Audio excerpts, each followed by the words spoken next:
మహానటిగా పేరు తెచ్చుకున్న కీర్తి సురేష్ చివరిగా తెలుగులో భోలా శంకర్ సినిమాతో ఆడియన్స్ ని పలకరించింది. ప్రస్తుతం తమిళ్లో కొన్ని సినిమాలు చేస్తున్న కీర్తి నెక్స్ట్ బాలీవుడ్ లో కూడా అడుగు పెట్టబోతోంది. ఈ నేపథ్యంలో భారీగా రెమ్యూనరేషన్ పెంచినట్లుగా తెలుస్తోంది. ప్రస్తుతం తమిళ్, మలయాళ భాషల్లో కొన్ని సినిమాలు చేస్తోంది కీర్తి సురేష్. ఇక ఇప్పుడు బాలీవుడ్ లో ఎంట్రీ ఇచ్చేందుకు రెడీ అవుతోంది. వాస్తవానికి కీర్తి పాప 2019లోనే బాలీవుడ్ ఎంట్రీ ఇవ్వాల్సిందే.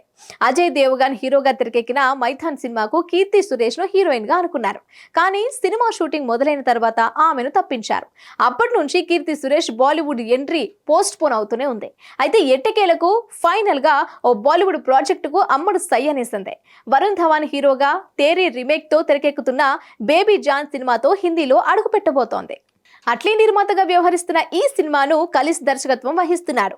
సమ్మర్ లో ఈ సినిమా రిలీజ్ కు ప్లాన్ చేస్తున్నారు. ప్రస్తుతం ఈ సినిమా షూటింగ్ శరవేగంగా జరుపుతోంది. అయితే కీర్తి సురేష్ ఇప్పుడు ఈ సినిమాకు తీసుకుంటున్న రెమ్యూనరేషన్ ఇప్పుడు వైరల్ గా మారింది. బేబీ జాన్ మూవీ కోసం ఏకంగా 4 కోట్లు తీసుకుంటుందని సమాచారం. మామూలుగా అయితే కీర్తి సురేష్ పారితోషికం 2 కోట్లకు అటు ఇటుగా ఉంటుంది. కానీ హిందీ సినిమా కోసం 4 కోట్లు అనేదే ఇప్పుడు హాట్ టాపిక్ గా మారింది. అయితే రెమ్యూనరేషన్ తో పాటు కీర్తి గ్లామర్ డోస్ కూడా మరింతగా పెంచుతోంది అనేది మరింత హాట్ టాపిక్ గా మారింది. సర్కారు వారి పాట సినిమాతో అందాల విందు చేస్తున్న కీర్తి బేబీ జాన్ పారితోషికం చూస్తుంటే మామూలుగా ఉండదనే కామెంట్లు వినిపిస్తున్నాయి.